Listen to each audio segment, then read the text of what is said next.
चलिए स्टूडेंट्स, हमने स्वर के बारे में तो जान लिया है।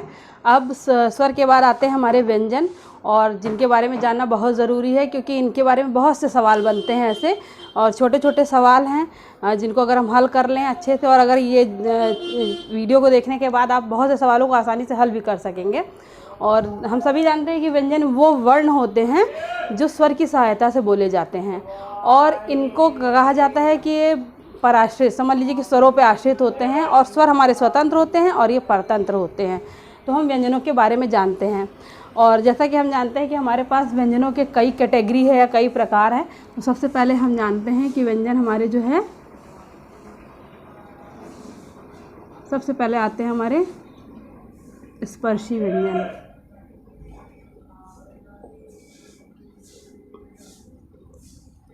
स्पर्शी व्यंजन है हमारे, और इसके अंतर्गत हमारे आते हैं क वर्ग से प वर्ग तक के व्यंजन, और जिसके अंतर्गत ये हमारा ढ और ढ भी आता है।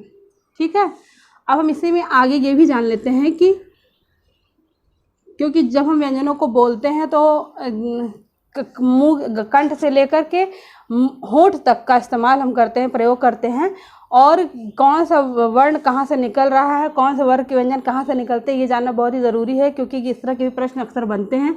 तो क वर्ग के जो व्यंजन हैं ये हम कंठ से बोलते हैं।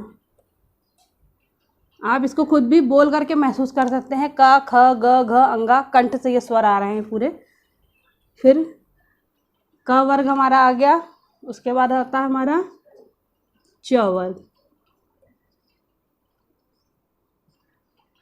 च वर्ग आप जैसा देख रहे हैं कि हम तालू से बोलते हैं, जिह्वा हमारी जो है उसको हम ऊपर चिपकाते हैं, जो तालु कहलाता है हमारा, उससे ये शब्द निकल रहा है, च छ ज झ इया।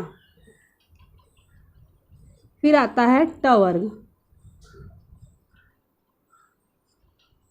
ट वर्ग के लिए हम मूर्धा का प्रयोग करते हैं, मूर्धा से हमारे ये।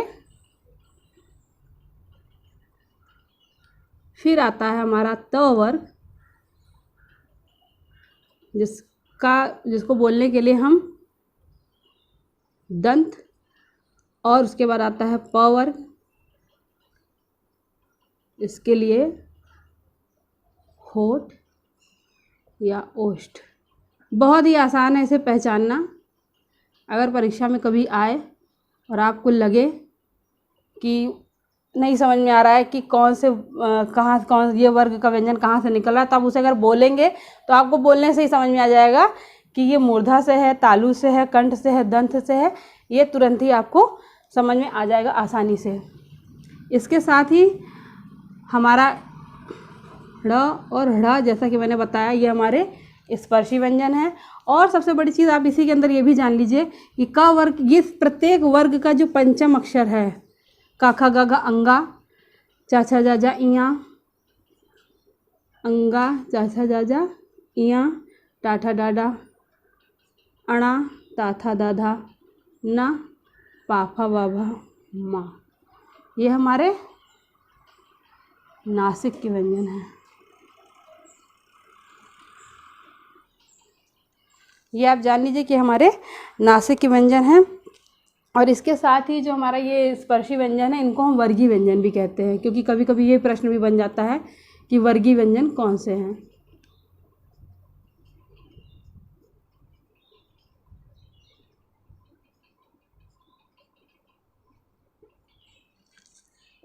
जैसा कि आप देख रहे हैं, ये बहुत ही आसान है ये पहचानना। अब इसके बाद व्यंजनों को और कैटेगराइज किया गया है।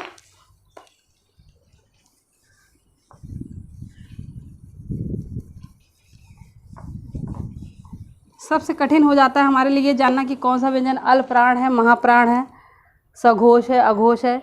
इसके लिए बहुत ही आसान तरीके से आप जान सकते हैं। अल्प प्राण सबसे पहले हम जानते हैं। अल्प माने भी हमें पता है थोड़ा, और प्राण मतलब होता है वायु। जिन व्यंजनों को बोलने में कम वायु का प्रयोग हो,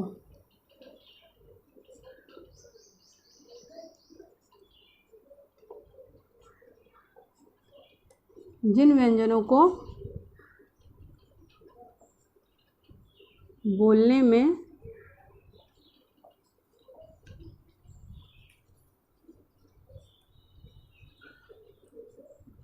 कम वायु प्रयोग हो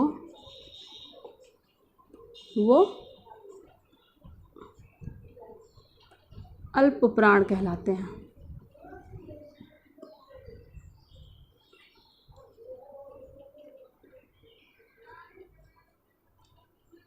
अल्प प्राण और महाप्राण को कैटेगराइज ही वायु के आधार पे किया गया है, बोलने में लगने वाली जो वायु है उसका प्रवाह। और उसके बाद आती है महाप्राण। ठीक इसका उल्टा,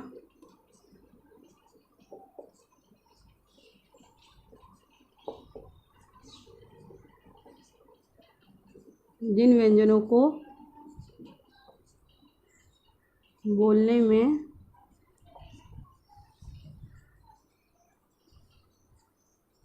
अधिक वायु प्रवाह हो वह महाप्राण कहलाते हैं। ये तो मैंने आपको बता दिया कि परिभाषा छोटी सी कि कम वायु और अल्प वायु और अधिक वायु के प्रवाह से ही हम जान सकते हैं। लेकिन अक्सर समस्या ये आती है कि हम ये सोचते हैं कि हमें कैसे याद हो कि अल्प प्राण क्या है और महाप्राण क्या है।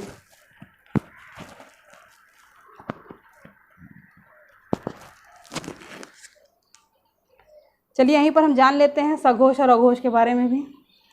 फिर आगे मैं आपको एक चार्ट बनाकर बताऊंगी, बहुत ही आसान होगा, बस बहुत ही छोटा सा चार्ट है, जिसे आप पढ़ लेंगे, एक बार याद कर लेंगे तो कभी भी परीक्षा में आपको दिक्कत ही नहीं होगी। बहुत सारे अक्षरों को, बहुत सारे शब्दों को आपको याद करने की जरूरत नहीं पड़ेगी अल्प प्राण और महाप्राण और सघोष और अघोष के लिए। सघोष का सिद्धांत ये है, जिन व्यंजनों, घोष मतलब हम सभी जानते हैं सघोष, स्वर तंत्रियाँ हमारी झंकृत हों जिनको बोलने से, जिन व्यंजनों को, उसको हम सघोष कहते हैं। बोलने से स्वर तंत्रियाँ झंकृत हों, यानी उनमें कंपन हो। और उसके बाद अघोष, इसका सीधा आप उल्टा कर लीजिए इसी परिभाषा को, जिन व्यंजनों को बोलने से स्वर तंत्र झंकृत न हो वो अघोष हो जाते हैं। इसके साथ हम ये जान सकते हैं जो सघोष है इसको हम कह सकते हैं इसमें सिर्फ श्वास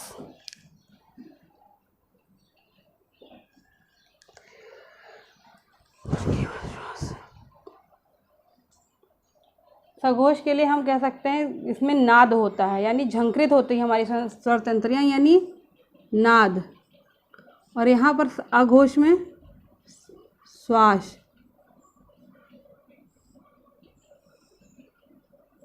श्वास का प्रयोग होता है। इस तरह से हमने पढ़ तो लिया, लेकिन हमें जानने में थोड़ी कठिनाई, इसे तो जानने में कठिनाई नहीं होगी क्योंकि हम शब्दों को बोलने के साथ हम वायु का प्रवाह जान भी सकते हैं, लेकिन थोड़ा सा इसको जानने में समस्या होती है। इन्हें जान लेना अच्छी बात है कि सघोष के लिए नाद और अघोष के लिए श्वास शब्द का प्रयोग हुआ है, इसी का, इन दोनों का ही इसमें प्रयोग होता है। लेकिन अब इसे हम पहचानेंगे कैसे, ये जानना बहुत ज़रूरी है। इसके लिए एक छोटा सा चार्ट है, आप उसे बना लीजिए और बड़ी आसानी से आप उसे याद कर लेंगे।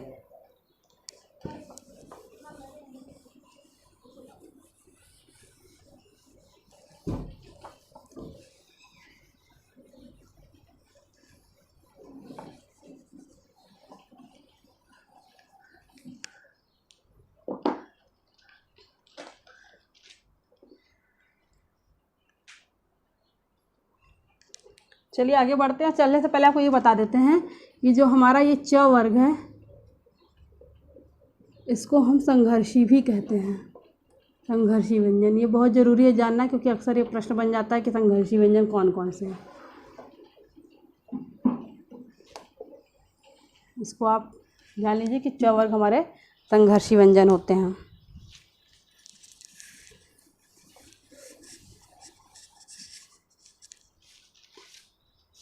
चलिए एक छोटा सा चार्ट बनाते हैं अल्प प्राण और महाप्राण का। अल्प प्राण,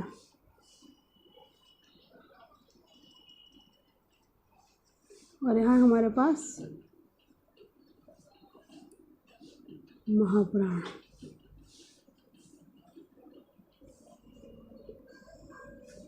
एक छोटी सी गिनती याद कर लीजिए, 135 इसके लिए, यानी 135। इसका मतलब हुआ प्रत्येक वर्ग का पहला, तीसरा और पांचवा।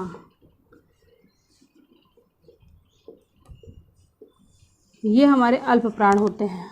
और इसके साथ ही अंतस्थ व्यंजन हमारे, यानी या, रा, ल और वा, ये हमारे अल्प प्राण हैं। बहुत ही आसान है याद करना, बहुत ज़्यादा कुछ हमें नहीं इसमें सोचना है। एक छोटी सी गिनती मैंने कहा याद करनी, 135। अगर आप इसे भी याद कर लेंगे तो अगली गिनती भी आपको याद करने की ज़रूरत नहीं, क्योंकि उसके बाद हमारे पास सिर्फ 24 यानी 2 और 4 यानी दूसरा और चौथा वर्ण ही बचता है, जो कि महाप्राण में जाएगा। इसके बाद हमारे पास बचते हैं दूसरा और चौथा, ये आपके महाप्राण में आ जाते हैं। और इसके बाद हमारे पास बचते हैं ऊष्म, श, स, स, ह, ये हमारे महाप्राण में आ जाते हैं। बहुत ही आसान है इस चार्ट को याद रखना, और इसको एग्ज़ाम में आने पर आप आराम से, आपको याद रहेगा और फट से बता देंगे। कोई भी आपको मेहनत नहीं करनी है, कोई भी एफर्ट नहीं करना, बस 2 गिनतियाँ याद करनी है, 135 और 24। 135 के साथ आपको 11 लावा याद करना है, और 24 के साथ साहा ऊष्म व्यंजन, के हमारे अंतस्थ व्यंजन है। इसके बाद हमारे पास आते हैं, जैसा कि हमने दूसरा कैटेगरी इसकी की थी, सघोष और अघोष की।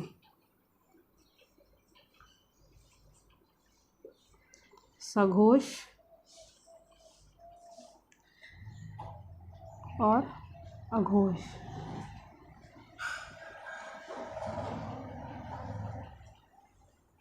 बहुत ही आसान है इसे भी याद करना। अक्सर बहुत ही किताबों में ऐसा लिखा रहता है, हमें बड़ा कठिन लगता है, इतने सारे व्यंजन लगा दिए उसके साथ कैसे याद किया जाए, लेकिन कुछ नहीं है इसमें।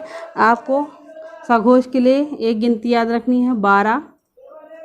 आपने याद कर लिया 12, और उसके बाद आपके पास 3 शब्द आते हैं, श, स और ह।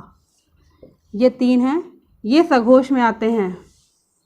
12 यानी प्रत्येक वर्ग का पहला और दूसरा वर्ण, प्रत्येक वर्ग का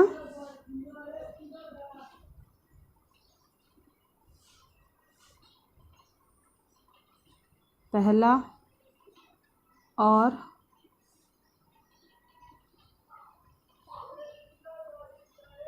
दूसरा वर्ण। अब अगर आप इतना याद कर लेते हैं तो ये जान लीजिए, इसके बाद जो कुछ भी हमारे पास बचता है, हमारे स्वर, हमारे आगत व्यंजन, जो कुछ भी हमारे पास बचता है, वो जा कर के सारा अघोष में चला जाता है। अब यहाँ पर 3, 4, 5 यानी 345, यानी प्रत्येक वर्ग का तीसरा, चौथा, पांचवा वर्ण। उसके अतिरिक्त स्वर, सारे स्वर,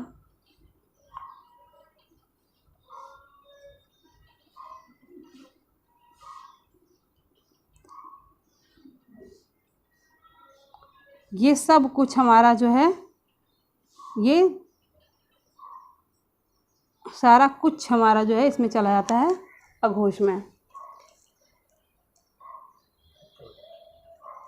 तो आप देख लीजिए बच्चों, इसको नोट कर लीजिए और बहुत ही आसान है। 11 लावा भी हमारा इसी में जाता है। देखिए 11 ला और वा। तो आप समझ गए होंगे अल्प प्राण के लिए हमें 101 गिनती याद करनी है, 135, महाप्राण के लिए 24, यानी 135 अगर आपको याद है तो 24 याद करने की भी ज़रूरत नहीं है, क्योंकि वो तो आपको पता ही है कि उसके बाद आपके पास दूसरा और चौथा ही वर्ण बचता है। और हमें जितने अंतस्थ व्यंजन हैं अल्प प्राण में रखने हैं और ऊष्म व्यंजन महाप्राण में रखने हैं। उसके बाद सघोष, अगर आपके पास प्रश्न आ जाता है कौन से सघोष हैं, या कोई का दे दिया, का वर्ण दे दिया, पूछा कि सघोष है क्या घोष, तो आप आसानी से बता सकते हैं, क्योंकि आपके पास 12 गिनती यानी पहला और दूसरा, और उसके बाद आता है अघोष। बाकी जितने भी बचते हैं वो सारे अघोष में चले जाते हैं। बहुत ही आसान है इसे याद करना। कोई भी आपके सामने एक जाल सा नहीं फैला हुआ है शब्दों का कि आप उसे देखकर घबरा जाएं कि इसे कैसे याद किया जाए। तो देखा स्टूडेंट्स आपने कि अल्प प्राण, महाप्राण, अघोष, सघोष बहुत कठिन नहीं है। कोई आपके पास एक जाल मत बिछाइए अपने पास, सिर्फ 2 संख्याएं हैं उनको याद कर लीजिए और आप आराम से परीक्षा में सवाल को हल कर लेंगे। और इस वीडियो को देखने के बाद मैं आपसे एक रिक्वेस्ट करूंगी कि आप कुछ प्रश्नों को निकालें और उसको हल ज़रूर करें, ताकि आपको पता चले कि आपने कितना सीखा और क्या सीखा। इसके बाद हम आगे बढ़ते हैं और हम देखते हैं कि कुछ हमारे पास व्यंजन है जिनको स्पेसिफाई किया गया, इनको एक अलग से नाम दिया गया है कि भाई इनका भी एक अलग से नाम रख दो, कुछ ये अलग लगते हैं हमें। तो देखते हैं हम अर्धस्वर जो है, पूछा जाता है अक्सर कि अर्धस्वर किसे कहा जाता है, तो य और व जो है हमारे वो अर्धस्वर कहलाते हैं। उसके बाद पूछा जाता है कि लुंठित स्वर कौन सा होता है, वो हमारा रा है। पार्श्विक स्वर कौन सा है, वो ला है। और उच्छित या ताड़न जात, आप ड़ा और ढा को देख रहे हैं, ये हर जगह हमें मिल रहा है। इसके बहुत सारे नाम भी हो रहे हैं, बहुत सारी कैटेगरी में भी ये जा रहा है आ रहा है, तो इसलिए इसको थोड़ा सा ध्यान से देख लीजिए। उच्छित या ताड़न जात इनको कहा जाता है। इसके बाद आता है दंतोष्ठ कौन सा वर्ण है, तो वो है व। व एक ऐसा वर्ण है जिसे दांत और होंठ दोनों की सहायता से हम बोलते हैं, बोलकर ही समझ सकते हैं। इसके बाद आता है हमारे पास हा, और हा को हम देखते हैं कि स्वर तंत्री व्यंजन भी कहलाता है, काकल्य भी कहलाता है और उरस्थ भी कहलाता है। इसके अतिरिक्त भी इसके एक आध नाम आपको कहीं ना कहीं मिल जाएंगे। तो आप देख रहे हैं कि ये हमारे किस तरह से व्यंजन हैं और इनको पढ़ना कोई बहुत कठिन नहीं है, इन्हें याद करना भी कोई कठिन नहीं है। बस 1 या 2 रीडिंग से आप इन्हें आसानी से याद कर सकते हैं और अपने प्रश्नों को हल कर सकते हैं।